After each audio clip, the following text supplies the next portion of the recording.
முதியோர்களுக்கே அவங்களுக்கு தெரியும் நம்ம கிட்ட இந்த சொத்து இருக்குது, இதுல ஒரு நல்ல பங்கு கிடைக்கணும்ன்றதுதான் இவங்க வந்து நம்மள நல்லபடியா கவனிச்சுக்கிறாங்கன்னு சொல்லிட்டு. அதே போல எனக்கு தெரியும் சில பிள்ளைகள் இருப்பாங்க. அவங்கள சுத்தி வந்து ஆட்கள் கவனித்துக் கொள்வது போல இருப்பாங்க. அதெல்லாம் அவர்கள் தனிப்பட்ட விதத்திலே அவர்கள் மீது கொண்ட பாசத்தினால கிடையாது. ஒருவேளை அவங்க நல்ல ஒரு வேலையில இருக்கலாம். இவங்களோட இன்ஃப்ளூயன்ஸ் நாளைக்கு நம்மளுக்கு தேவைப்படும்.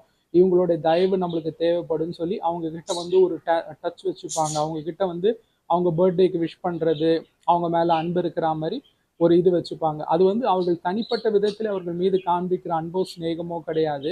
அவங்க ஒரு நல்ல வேலையில ஸ்தானத்துல இருப்பாங்க. நாளைக்கு இப்படி நம்ம டச் வச்சுக்கிட்டா, நாளைக்கு ஏதாவது இவங்களுக்கு மூலமா நம்மளுக்கு ஹெல்ப் தேவைப்பட்டா, நம்மளுக்கு ஃபுல்ஃபில் பண்ணுவாங்க, செய்வாங்கன்றதுக்காக தான்.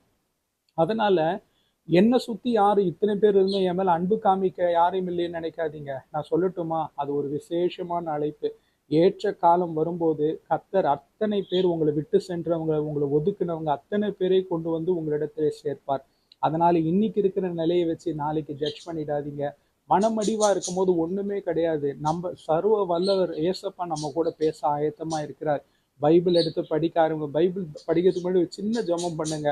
ஆவியானவரே என்னோடு பேசும் அப்படின்னு சொல்லிட்டு அந்த பேசிட்டு ஒரு சின்ன ஜெபத்தை பண்ணிட்டு ஆவியானவருடைய ஒத்தாசையோட பைபிள் எடுத்து படிக்க ஆரம்பிங்க. கர்த்தர் உங்களோடு பேசுவார்.